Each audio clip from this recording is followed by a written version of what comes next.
Basically, this is just going to be a presentation covering, I guess I'll do the slide, the past, present, and the future of VR esports, which is one of my passions. So my name is Aiden. You also know me as Cypher in game, whether that's in flat screen gaming or in VR. And I'm a Rocket League coach primarily here with Concord. I do Rocket League coaching elsewhere as well, but mostly with Concord right now. But I'm also a virtual master through another company that I run VR social clubs for kids. So I'm basically in VR, maybe 10, 15 hours a week just for work alone. And then I play on my own time. So I spend a lot of time in VR. And I've been doing this. Oh, sorry, my Alexa's going off. Alexa. Alexa. Okay, she's just going to tell me the weather. So I've been involved with VR since around 2016, maybe even before that. Like I used to watch YouTube videos of Beat Saber obsessively before I actually got a headset. But I did finally get a headset in about 2016, and since then I've just put thousands of hours into different games. It's like a huge passion of mine. That's why my name is Cypher. It's Cypher, but with VR in it instead of Cypher, like the Bill Cypher and stuff like that. But the gear that I do have, or that I have collected over the years, is a Rift DK1, which these are very technical names. It's very much like a Samsung S21 or an iPhone 11. They're the exact same kind of way if you're not familiar with VR. But I have a Rift DK1, a Rift CV1, a Rift S. I own two Quest 2s, a Quest 3, a Tac Suit. I used to own Vive trackers for full body tracking, all that stuff. And here's a picture of me wearing literally all of it at the time. That was a couple years old, so I didn't have like my Quest 3 that I have back here. But that's literally all of it on me right there. And I love VR. I'm obsessed with it. But let's actually get into VR esports, right? We need to define what a VR esport is. And simply, it's a competitive game, which is an esport, played in VR. It's very straightforward definition. The differences, though, that come with a VR esport is that is more physically intensive, right? Instead of playing on a keyboard and mouse or a controller, you're playing with your actual body. You're physically moving around. You're physically turning back and forth. You're having to. A lot of first-person shooters, you're actually like going prone, laying on the ground, and then standing back up and spinning around, all that kind of stuff. It's extremely physically intensive. Which, of course, obviously, regular esports, it's mostly just sitting in your chair and your hands are the things doing all the work. And also, it's very immersion focused, right? VR games are specifically designed to keep the immersion at a high level. So you're not talking about something where it's just on this flat screen and all the information is there for you in a HUD. This is stuff where if someone is to, you're right, you have to pay attention to every little detail, and the players themselves are going to be a lot more into it. If you watch some of these esports tournaments, you'll see that the players are so dialed in that it looks like they could be in actual real life combat. They are just basically flinging themselves to the ground and moving back and forth faster than you would probably see anyone do in a casual setting. And then it also offers unique challenges, right? Stuff that you wouldn't expect to have to worry about in an esport. Like if you're playing Rocket League, you're not worrying about you're having to deal with both hands, or when you're reloading a gun, you just press a button on a keyboard. But in VR, you have to actually grab the mag, put it into the gun, pull back the stuff. It's all physical actions, and that's stuff that you don't think about until you're actually in the situation and you realize, oh, reloading is like a 4-step process. And being able to do that in a very fast manner, in a very timely manner, and making sure that you don't make a mistake, because if you miss by just a little bit, you're sending your mag flying off and stuff like that. It's a very different kind of game when it comes to VR, right? You're not bound by anything like set. It's all very realistic. The similarities, though, that come with a VR esport is that reaction time still is just as important. Like there is obviously the differences, but similarities between VR esports and regular flat screen esports are always there. You have strategies that you have to still come up with, right? Working with your team to figure out how you're going to go about moving across the map, rotations, still a huge thing in Onward specifically. I've seen a lot of talk with that. And there's still VR hero shooters, right? Like Overwatch, where you have to basically strategize how you use your power ups with your team so that you're not set in a bad situation. And then team communication, super important. I kind of already touched on that a little bit, but comms are still just a huge part of the game when it comes to playing competitively. You definitely can't get rid of that in any game. So let's get into the actual past of VR esports and where it kind of all began, which, weirdly enough, will actually jump past VR and we're going to talk about the first esports competition, right? To get the absolute furthest back part of esports, which was a game called Space War. It's the earliest known video game competition, where it took place on October 19th in 1972, which is a mind-boggling amount of like 55 years ago, 56 now, somewhere around that range. It's crazy how long it's taken for esports to get to the point that it is, but the fact that it happened that long ago is wild. And there's some pictures from that event. Honestly, not that different to how lands are still, where you have like the monitors lined up exactly like that. Just everyone is in one line instead of face to face. And then we'll jump forward from that first esports competition to the first headsets, which is a whole another 20 years later before any VR headsets were being made. And this was through the 1990s.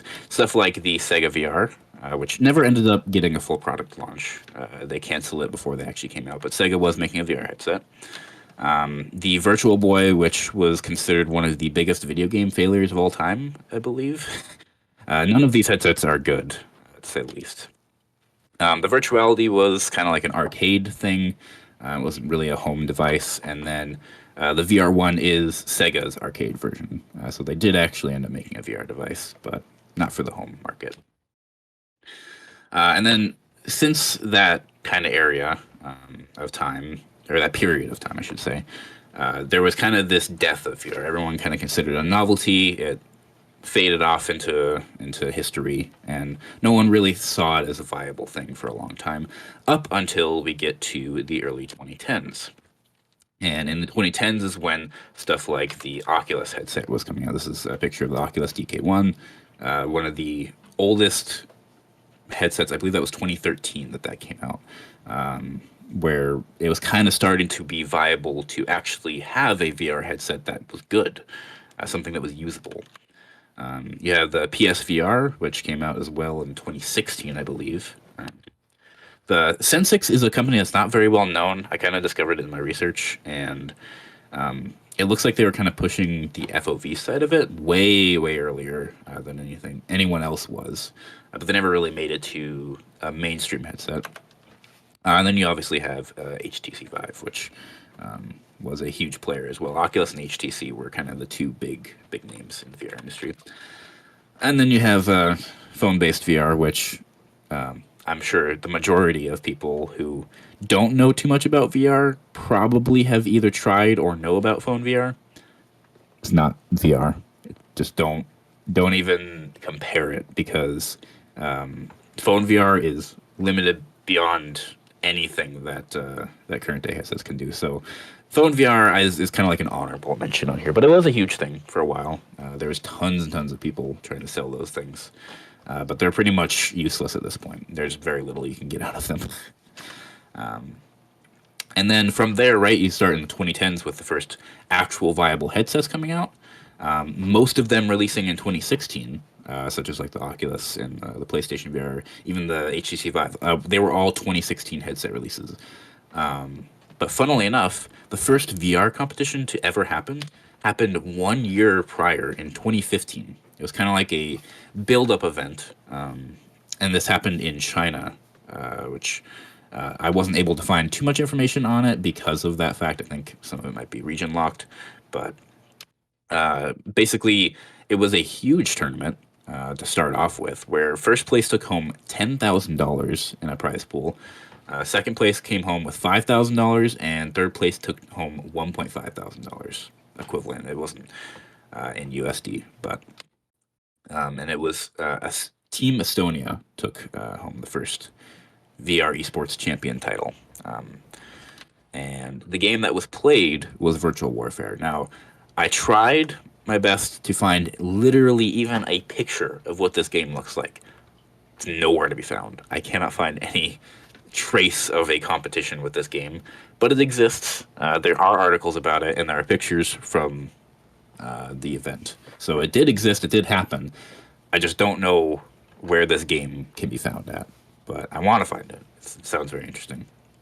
But it was a first-person shooter that I think was basically kind of designed for this competition, and it was just one of the first actual big events for VR. And then, as you progress on from that first event and get into the later 2010s, you start to get to other notable games that came out that were viable for competition and other competitions. Some of the examples of games is Echo VR and Arena, which, rest in peace to that game. Wonderful game, shut down unnecessarily. They will forever remember it. We got Beat Saber, which is a huge, huge game for its community tournaments. I don't think there's anything official necessarily, but it's a very, very competitive game at the high level.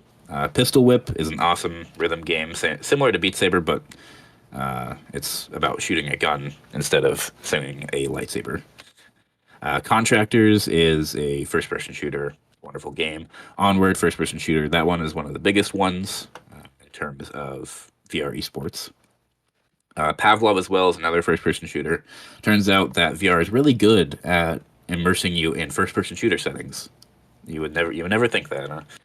Skyfront VR is another awesome one. Population 1, another first-person shooter, very fun. And Veil is another first-person shooter, which I didn't realize just how many first-person shooters I put on that list. But that is kind of like the main trajectory of competitive VR games right now. It's just lots and lots of first-person shooters. That's what VR is really good at in terms of competitive, viable stuff. And then actual competitions that have taken place that have been pretty significant is one of the most significant ones recently. I believe this was the highest prize pool tournament that has happened.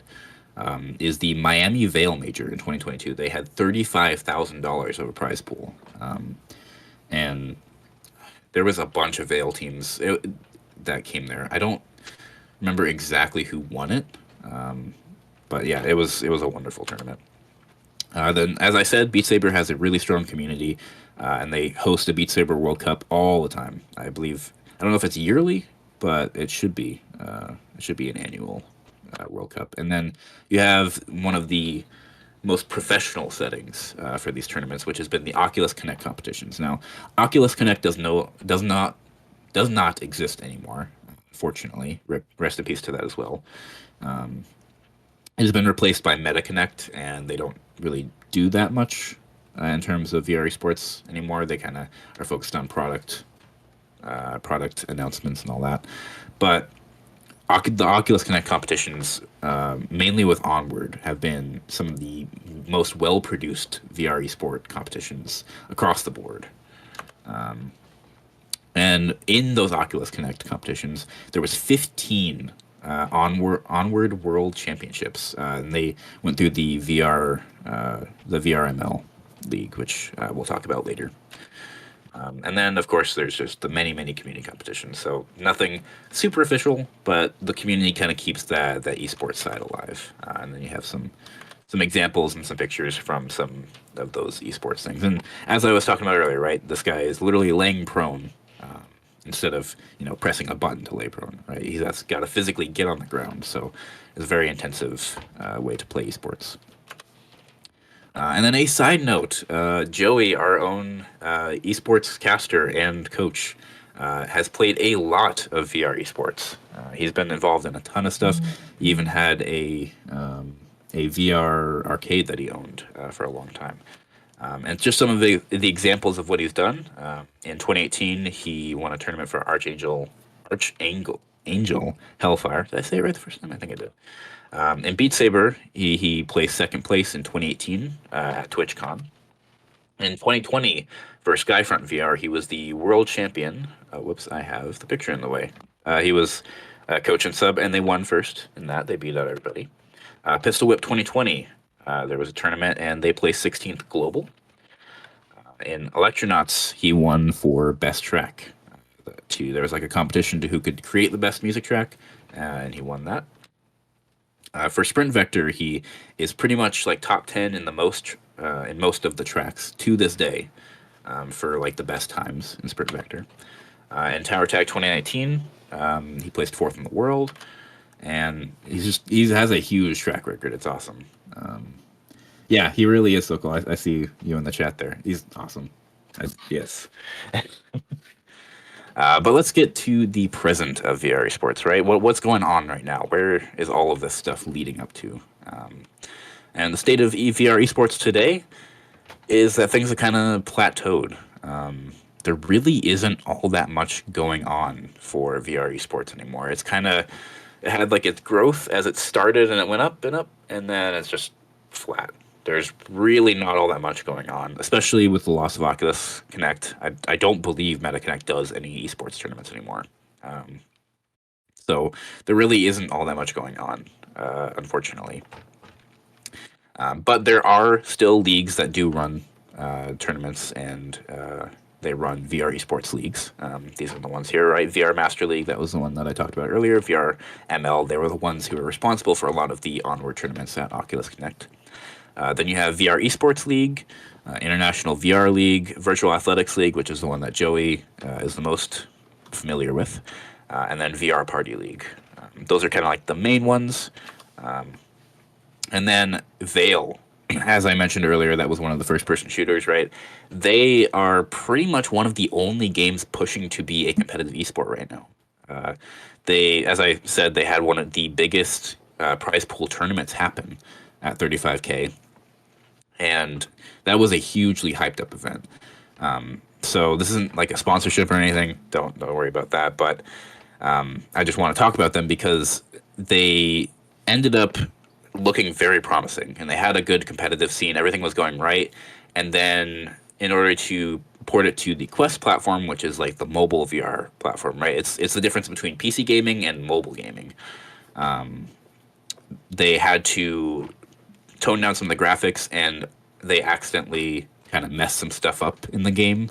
They changed some stuff around, and it kind of killed the competitive scene. So they kind of killed all the momentum with the esports. But over time, they've been trying to bring it back up. And right now, they're still working on doing stuff, right? They have a couple, what is it, three? They have 3 events in the next couple of months that they're doing where they're going to have an actual esports competition. One of them is at Gamers 8. So they've got some stuff going on, but really they're the only ones pushing for anything at them. And hopefully there'll be more that comes down the line. But that unfortunately brings me to the end of the present section. So let's talk about the future of VR esports, right? What does the future hold for VR esports? Well, primarily what's happening right now is headsets are finally entering the mainstream fully. Like, they've kind of been a mainstream device for a little bit, but now really they're getting affordable and good enough to where everyone is kind of paying attention to them now. If you find someone who hasn't really heard of VR, it's kind of shocking. Should I save? I'll save the questions until the very end. We're almost to the question section. But I will absolutely I'll talk about VR forever, so don't worry. You can ask me anything like that. So the future of VR, right? Headsets are, no, you're totally good. Headsets are just hitting the mainstream fully right now, right? Especially with the Quest 3 and the Quest 2 dropping down in price. It's becoming really, really viable for people to think about it as a console. And the global virtual reality market, as you can see right here, is expected to reach $435 billion by 2030. I think it's like 37 billion right now. So that growth is like from here to way up in the sky. So by 2030, you probably will see Quest headsets or whatever headset is, relevant in 2030, as common as you see an Xbox or PlayStation. Hopefully, that's the goal. And the mainstream adoption of VR headsets will bring about more esports focused games, right? The more people that are in VR, the more people will want to develop for VR. And especially the way that gaming has gone, right? And the more people that got into gaming, the more it was like, oh, wait, we can actually play this for money and we can, do really cool competitive events for it because people want to watch that, right? And the more people want to watch VR, the more people are going to want VR competitive games, and it's just going to be kind of this feedback loop that feeds on itself. And think about like that first esports competition, right? That happened in 1952, I believe, and it's been 70 something years, and esports is still a thing, and it's really just hitting its prime right now. And gaming has established that esports is a viable medium, right? So now VR coming into its own has the ground that gaming set up for it, where esports is now a thing, and it can launch off of that into having its own section. But it's just going to take the time and the actual player base to do that. It's just going to take a lot of time. Basically, is the big wrap up of that. And let's talk about some of the barriers of entry for why esports hasn't taken off yet for VR, right? Mainly is the headset weight and size. So if you're not really, really comfortable with VR headsets and have worn them a lot, the headset weight and size can be kind of daunting, and it can feel uncomfortable the first little bit that you're wearing it. Like as I said, I spend 10, 15 hours in VR a week, and I have a bunch of stuff on my headset that makes it more comfortable, so I can do that. But I'm also very used to it.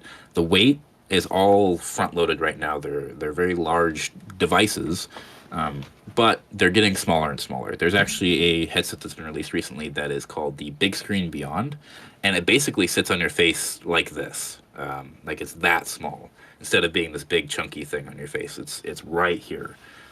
So we're getting to a size that's almost comparable to sunglasses.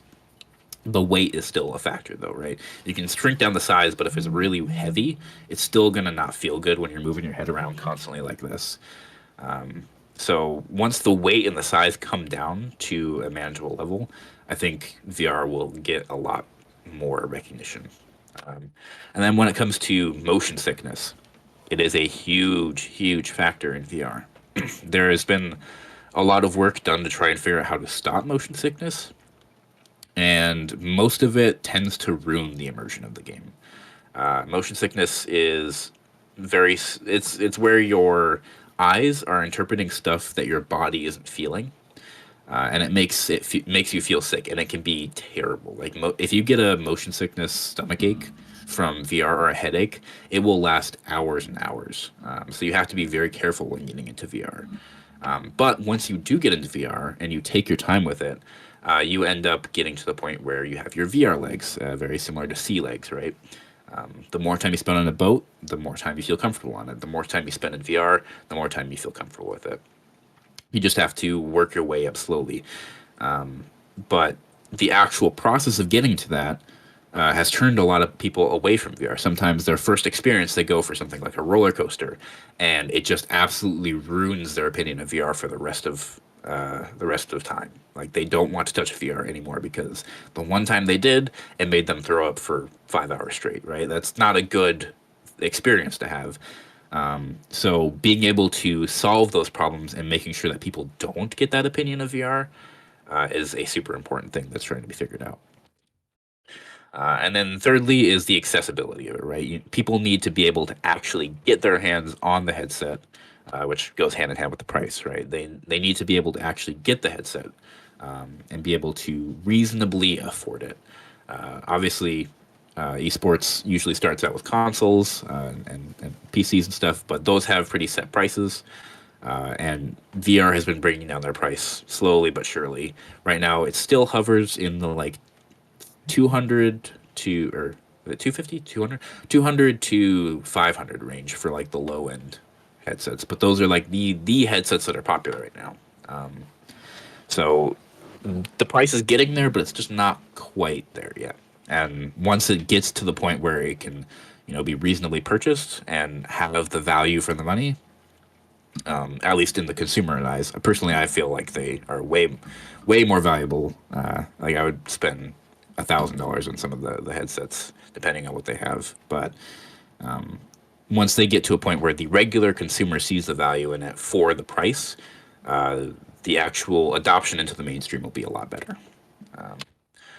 And then to kind of end cap this all off, how can you be a part of VR esports going forward? It kind of wraps back around to these leagues. There is this link that I have right here. If you are watching after the fact, you can type this in, or I can put this in the chat as well if you're interested in looking at it. But this links you to basically all of these leagues right here that you can check out, and all of them have some level of instruction on how to get to be part of them. So if you have this VR game that you've really wanted to play competitively, or you're getting into VR and you're curious about what they have to offer for competitive games, you can go ahead and look at these different leagues and see what's there. But that's kind of like your entry point to VR esports at the moment. But with that, that kind of wraps up everything. That was the past, present, and future of VR esports. But yeah, now I can go ahead and answer your question about what my favorite VR game was. It's very torn. So I love Beat Saber. Beat Saber is amazing when it comes to replayability. But if I had to actually give a favorite VR game as a whole thing, not just out of replayability, I'd have to say Half-Life Alyx, which, if you don't know what that is basically Valve, who owns Steam. Yes, it is an amazing game. Valve, who owns Steam, released their next Half-Life game in VR, and it is one of the most beautiful and realistic looking games. It may not be the most realistic in interaction. That title goes to Boneworks, but it is quite literally one of my favorite like the best experience in gaming that I've ever had, basically. Like, I won't spoil anything, but that ending is my number one favorite ending of any game, period. Flat screen or VR. What headset would I recommend to get for someone getting into VR, casual and competitive? So, right now, my personal opinion, having used the Quest 2 for quite a few years and having a Quest 3 that I've been using daily for quite a while, I recommend the Quest 2 at the moment, just like price. The price is unbeatable for getting into VR. I believe it's sitting at, it's either 249 or 149. I can't remember which one, but it's like the lowest it has ever been. So it is definitely the one I would recommend. I don't recommend the Quest 3 at the 599 price point because it's a little bit too expensive for someone who's getting into VR. Unless you're unless you already know what mixed reality is and you're absolutely dying to use it, definitely go with the Quest 2. Quest 2 is the way to go for entry level.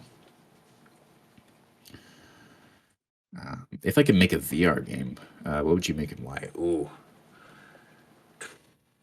See, that's a tough one. I have a couple ideas already, but if I could make a dream VR game, I think that, I mean, my dream has always been to be on the VR game or the VR development team for the real life version of the Oasis. Like that is my all time goal, above anything. Like, there's, Rocket League coaching. I love Rocket League coaching. I love running social clubs. I want to be a VR game developer, like an indie game developer, but to be on a team that works on an actual functional Oasis, that would be, yeah. But if I had to talk about something practical at this moment, I have a horror game idea that I won't give too much away because obviously I want to make it myself. But it's basically a mixture of Sister Location, SCP Containment Breach, and Five Nights at Freddy's. All right, I guess Sister Location is Five Nights at Freddy's. It's just like basically you're like a tunnel maintenance worker and you have to go into this tunnel, but there's you have a wind up flashlight Like that's the main game mechanic is the wind up flashlight. So you have to use both hands. I won't give too much away. I can't talk about it too much. But a VR horror game. I love VR horror. All right.